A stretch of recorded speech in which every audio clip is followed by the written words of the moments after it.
पीछे पार्टी चल रही है, आपको सारी रौनकें शौनकें दिखाएंगे। लेकिन मैं आपको सच बताऊं, इन प्रोजेक्ट से होना कुछ नहीं है कि अब मिनिमम वेज के साथ भी बंदा सही तरीके से अलाइनमेंट नहीं कर पा रहा है, अपने खर्चे नहीं चला पा रहा है। जैसे जैसे मैं आगे बढ़ता जा रहा हूँ, जो रश है वो भी बढ़ता जा रहा है। What's up guys, my name is Parul and you are watching Parul TV.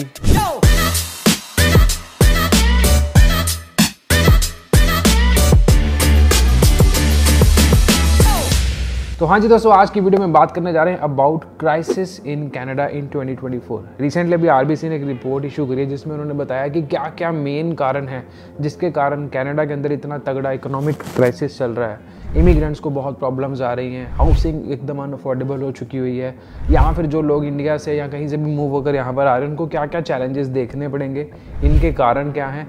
काफ़ी ज़बरदस्त रिपोर्ट थी, मैं नीचे लिंक दे रहा हूँ। तो मैंने सोचा क्यों ना इस रिपोर्ट को समराइज़ किया जाए और आपके साथ शेयर किया जाए, ताकि आपको भी पता चल जाए कि आने वाले टाइम में कनाडा के क्या क्या चैलेंजेस है, गवर्नमेंट क्या क्या स्टेप्स ले रही है जी इन चैलेंजेस को ओवरकम करने के लिए। और साथ में जी मैं आपको घुमाऊंगा मॉन्ट्रियल डाउनटाउन, क्योंकि यहाँ पर चल रहा है जी ग्रांड प्री फेस्टिवल, जो कि बहुत ही बढ़िया एक फार्मूला 1 रेसिंग फेस्टिवल है। तो पिछली काफ़ी वीडियोज़ में मैंने ऑलरेडी ये चीज़ शेयर भी करी हुई है, तो सोचा कि 2024 वर्जन भी आपके साथ शेयर करूँ। घूमेंगे फिरेंगे, साथ साथ में जी मैं अपने थॉट्स आपको बताऊँगा कि क्या क्या चीज़ें आजकल यहाँ पर चल रही हैं कनाडा के अंदर और उनके सोल्यूशंस क्या क्या हैं। तो ज़्यादा टाइम वेस्ट नहीं करते हैं जी, let's go to Montreal downtown और इस टॉपिक के बारे में डिटेल में बात करते हैं और घूमते भी हैं। तो फाइनली दोस्तों मैं पहुंच चुका हूं मॉन्ट्रियल डाउनटाउन में। पीछे पार्टी चल रही है, आपको सारी रौनकें शौनकें दिखाएंगे।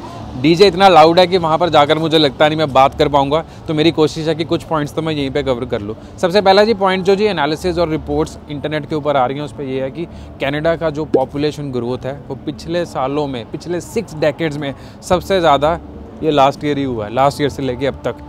अब ये जितना भी पॉपुलेशन ग्रोथ है ये नए जो लोग पैदा होते हैं उससे नहीं हुआ, इमिग्रेशन से हुआ है। क्योंकि इन्होंने बहुत ही एक्सट्रीम टारगेट्स रखे हुए थे इमिग्रेशन के कि बाय 2026 500,000 न्यू इमिग्रेंट्स लेके आने हैं। अब इस चक्कर में हुआ ये है कि जब इतने सारे लोग यहाँ पर नए आएंगे तो यहाँ पर फिर इकोनॉमी के ऊपर उतना ही प्रेशर आता है। तो अब वही वाला कलेश हो गया, ज़्यादा लोगों को बुलाने के चक्कर में इन्होंने यहाँ पर इकोनॉमी जो थी वो उस तरीके से बैलेंस नहीं कर पाए। तो जब ज़्यादा इमिग्रेंट्स आते हैं तो फिर जो प्रेशर है वो गवर्नमेंट के ऊपर भी बढ़ता है, सिस्टम के ऊपर भी बढ़ता है। तो अगर हम घरों की बात कर लें तो सबसे पहला जो क्राइसिस आया था जी हाउसिंग अफोर्डेबिलिटी का, वो भी ऑब्वियसली बढ़ेगा ही बढ़ेगा, क्योंकि देखो इतना पॉपुलेशन एक्सपेंशन इनका आज तक नहीं था। तो अब जैसे ही आया उतने तो मार्केट के अंदर घर नहीं है, तो फिर ऑब्वियसली फिर डिमांड बढ़ गई, जिससे फिर आगे जाके जो रेट वगैरह हैं वो भी बढ़ गए, तो रेंट शेंट भी बढ़ गए। कुछ यहाँ के जो रियल्टर्स हैं उन्होंने भी मार्केट ख़राब कर दी कोविड के बाद, तो बहुत ही ज़्यादा कलेश हो गए।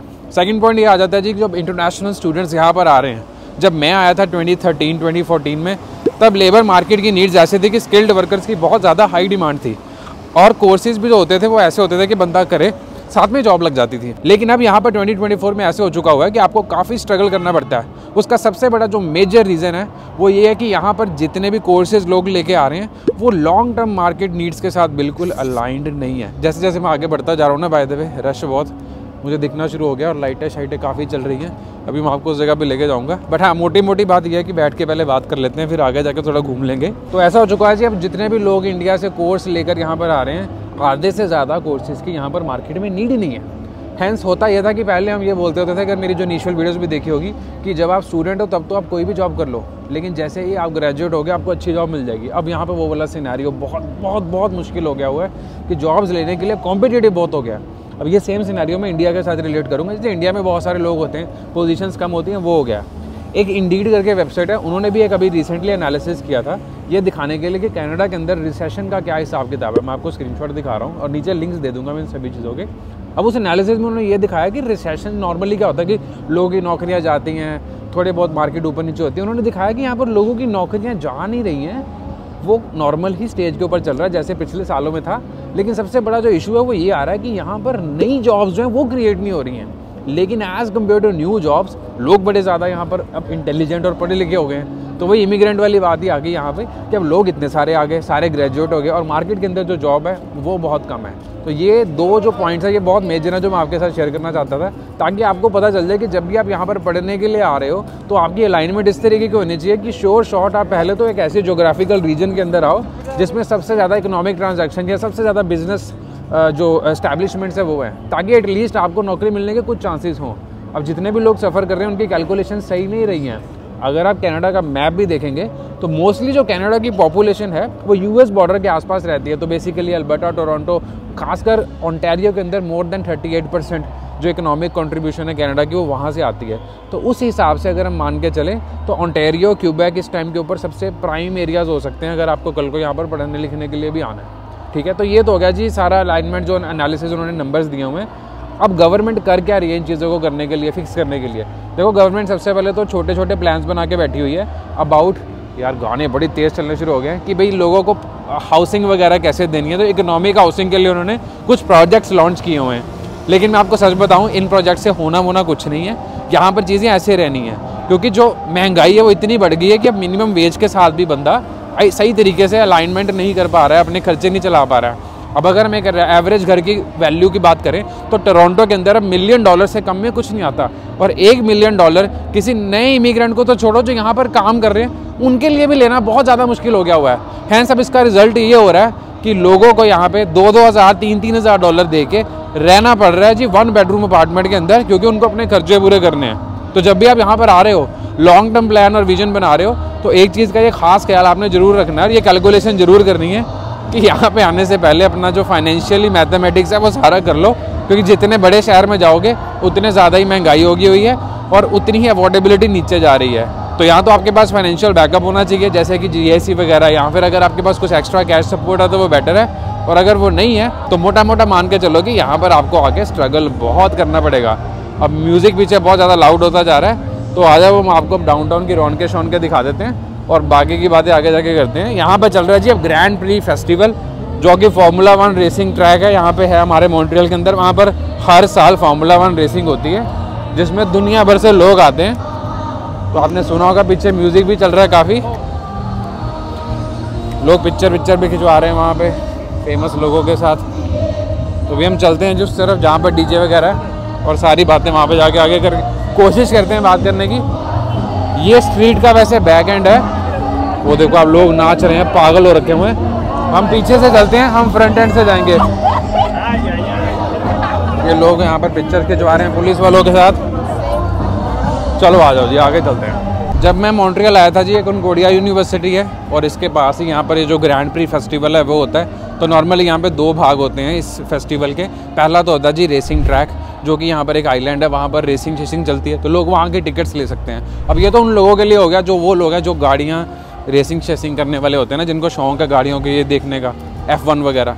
अब दूसरा सेगमेंट जो आ जाता है जी वो वाला है कि जिसके अंदर जो लोग हैं वो यहाँ पर फ्री में एंजॉय कर सकते हैं। तो गवर्नमेंट ने यहाँ पर ऐसे प्रोग्राम बना रखे हुए हैं कि डाउनटाउन की कुछ स्ट्रीट्स के ऊपर वो पूरे स्टॉल लगा देते हैं और वहाँ पर बहुत ही आनंद करवाते हैं, डीजे वूजे लगवाते हैं फ्री के अंदर। वहाँ पर ड्रिंक्स बांटी जाती हैं, खाने चिप्स बांटे जाते हैं और सारी सुपर कार्स जैसे कि लैम्बोर्गिनी, फरारी, ये सारी गाड़ियाँ जो होती हैं वो आपको यहाँ पर देखने को मिल जाएंगी।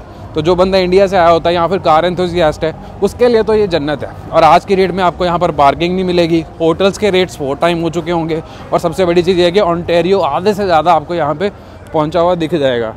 तो अभी हम चल रहे हैं, मैं आपको दूसरी साइड से लेकर चल रहा हूँ स्ट्रीट की, ताकि आपको थोड़े से ज़्यादा सुंदर नज़ारे दिखा दूँ कि मॉन्ट्रियल में 2024 में ग्रैंड प्री कैसे चल रहा है। तो हम पहले मेन वाले एंड पे जाएंगे, वहाँ से फिर आगे बढ़ते हुए हम जो जहाँ पर ये मेन इवेंट चल रहा है उस तरफ जाके कॉन्सर्ट वाली साइड पे जाएंगे। तो ऑल राइट दोस्तों, अब हम पहुँच चुके हैं फाइनली जो ग्रैंड प्री मेले की जो यहाँ पर स्ट्रीट है वहाँ पे। रौनक मेले आप यहाँ पे देख सकते हो, रेसिंग गाड़ियाँ इन्होंने यहाँ पे लगाई हुई हैं। तो ओवरऑल हम चले, यहाँ पर पॉपअप स्टोर्स भी हैं जहाँ पर आपको जितने भी जो गाड़ियों के पॉपुलर ब्रांड्स हैं उनकी एक्सेसरीज़ वगैरह मिल जाएंगी। जो गाड़ियों के शौकीन हैं उनके लिए तो जी ये हेवन है, क्योंकि यहाँ पर आपको हर तरीके की गाड़ियाँ, हर तरीके के सेटअप्स देखने को मिल जाएंगे। अभी बारिश हुई थी तो उसके कारण थोड़ा स्पेस मिल रहा है चलने का, नहीं तो नॉर्मली क्या होता है कि ऐसे की जगह के ऊपर आपको चलने की जगह भी नहीं मिलती है, क्योंकि दुनिया भर से लोग आ रखे होते हैं और इसकी प्लानिंग जो है वो काफ़ी महीनों से शुरू हो जाती है। समर का ये बहुत ही एक प्राइम फेस्टिवल है, क्योंकि खासकर जो मॉन्ट्रियल है वो एक स्टूडेंट सिटी है, बहुत सारे कॉलेजेस हैं, बहुत सारी यूनिवर्सिटीज़ हैं, तो लोगों के लिए एंजॉयमेंट के लिए बहुत ही एक मेजर इवेंट हो जाता है। चलते हैं, अभी हम डीजे की तरफ चल रहे हैं, कोशिश करते हैं जाने की उस तरफ। आधे से ज़्यादा जनता यहाँ पर सेट भी हुई होगी, तो डीजे के पास फ्लोर्स है यहाँ पर जहाँ पर मेटल गाने चल रहे हैं। ऐसे के मेलों के अंदर जी यहाँ पर आपको जो ड्रिंक्स हैं वो भी पीने को मिल जाएंगी। तो नॉर्मली अल्कोहलिक ड्रिंक्स मॉन्ट्रियल के फेस्टिवल्स के अंदर बहुत ही कॉमन होती हैं, तो वो आपको बड़े आराम से यहाँ पे देखने को मिल जाएंगी। ये यहाँ पर कुछ और भी बेच रहे हैं, कुछ टॉफीज या कैंडीज या फ्री में बांट रहे हैं। देखो गेम्स वगैरह चल रही हैं, बियर काउंटर है यहाँ पे, फरारियाँ शरारियाँ यहाँ पर इन्होंने ऐसे लगाई हुई हैं। हेलो हेलो हेलो, कैसे हो? नो जजमेंट सर, सब एंजॉय कर रहे हैं। अभी हमें सब्सक्राइबर मिला था।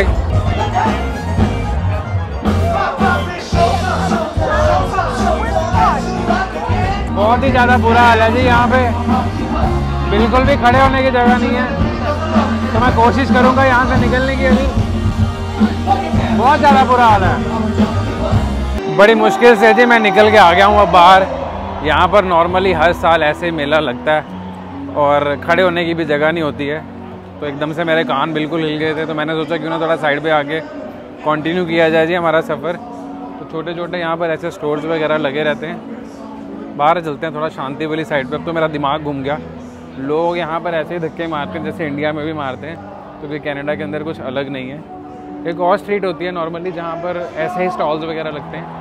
आइए उस तरफ जाकर देखते हैं और क्या वहाँ पर सीन चल रहा है। तो गाइस फाइनली हम पहुँच चुके हैं जी रू सेंट कैथरीन, और पील एक स्ट्रीट है यहाँ पे जहाँ पर और भी बहुत मज़ेदार स्टॉल्स लगे होते हैं। लेकिन कंस्ट्रक्शन ने इतना बुरा हाल कर रखा हुआ है शहर का कि यहाँ पर अब गाड़ियाँ वाड़ियाँ उन्होंने कोई नहीं लगाई, और सिर्फ वो जो मेन डीजे वाली स्ट्रीट थी जहाँ पर हम गए थे वही थी। लोग यहाँ पर देखो पूरा फन कर रहे हैं, पूरा चलते चलते हम साथ में वीडियो बनाते हैं। बट ओवरऑल देखा जाए तो ये जी पूरा फेस्टिवल है, बहुत रौनकें लगती हैं यहाँ पे, काफ़ी लोग एंजॉय करते हैं। मैं तो कितने लोगों से यहाँ पर मिल लिया। अभी भी जाके थोड़ा सा मैं एंजॉय करूँगा। फाइनली एक लास्ट पॉइंट था जो मैं कवर करना चाहता था, वो मैं सोच रहा हूँ कि अभी कर लेता हूँ, और वो ये है कि जी परमानेंट रेजिडेंसी प्रोग्राम्स। देखो सबसे बड़ी जो कलेश की आज की डेट में बात चल रही है वो ये कि जो 12th के बाद लोग आते हैं ना, उनको PR प्रोग्राम्स के अंदर बिल्कुल भी पॉइंट्स पूरे नहीं हो पा रहे हैं, और उसका नतीजा फाइनली ये हो जाता है कि लोगों को परमानेंट रेजिडेंसी मिलती ही नहीं है। वो सालों साल वेट करते रहते हैं, या फिर वो जो एम्प्लॉयर्स होते हैं जो खासकर लोगों को एक्सप्लॉइट करने के लिए, पैसे लेने के लिए आपको वर्क परमिट आगे एक्सटेंड कर देंगे या पॉइंट्स दे देंगे, उस चक्कर में लोगों को फंसा के बैठ जाते हैं। तो परमानेंट रेजिडेंसी का जो प्रोग्राम है वो नॉर्मली प्रोविंशियल होता है और एक्सप्रेस होता है। इस टाइम के ऊपर इमिग्रेशन ने इतना कंफ्यूज कर रखा हुआ है लोगों को कि अगर आप 2 साल की पढ़ाई करके आगे काम भी कर लेते हैं तब भी शायद जाके आपके कुछ पॉइंट्स बनेंगे। तो नॉर्मली मैं लोगों को ये ज़रूर बोलता हूँ कि भाई शहर तो देखो ही देखो कौन से आप जा रहे हो। सबसे बड़ी चीज़ आप ये भी देखो कि किस PR प्रोग्राम के अंडर आपकी जो PR है वो होने वाली है। अगर आप एक स्पेसिफिक कोर्स में जा रहे हो, एक स्पेसिफिक कॉलेज में जा रहे हो, ये सारा मैच करना बहुत इंपॉर्टेंट है। इस टाइम पे इमिग्रेशन ने लोगों को इतना कंफ्यूज कर रखा हुआ है। अब मेरी काफ़ी लोगों से बात होती है, यहाँ तो उनको वापस जाना पड़ रहा है, या उनको यहाँ पर स्ट्रगल करके कुछ ना कुछ करके अपने वर्क परमिट एक्सटेंड कराने पड़ते हैं, जो कि बहुत ही स्ट्रेसफुल हो जाता है। तो परमानेंट रेजिडेंसी भी एक बहुत बड़ा क्राइसिस है। सबसे पहले हमने बात करी जी इकोनॉमिक, उसके बाद इमिग्रेशन, तीसरा था जी हाउसिंग, और चौथा हो गया जी ये PR का। यही थे जी 4 पॉइंट्स मैं आज की वीडियो में शेयर करना चाहता था। तो चलिए दोस्तों वीडियो को अब करते हैं ख़त्म। जैसे जैसे मैं आगे बढ़ता जा रहा हूँ जो रश है वो भी बढ़ता जा रहा है। तो बाकी अगर आपके कोई क्वेश्चन या कमेंट्स होंगे तो नीचे जाके कमेंट कर सकते हो। ग्रैंड प्री अगर आपने अटेंड किया, आपका कैसा एक्सपीरियंस रहा वो भी मुझे नीचे बता दो। इंस्टाग्राम पे मुझे फॉलो कर सकते हैं, मेरी इंस्टाग्राम ID है @connectparul। बाकी अगर आपने चैनल को किया नीचे सब्सक्राइब तो आप सब्सक्राइब कर सकते हैं, नीचे दिए गए रेड बटन के ऊपर क्लिक करके बेल बटन पर भी क्लिक कर देना ताकि अगली वीडियो की नोटिफिकेशन आए सबसे पहले आपके फ़ोन पर। तो यही थी जी आज की वीडियो। मिलते हैं next week with another blog. Till then keep watching Parul TV।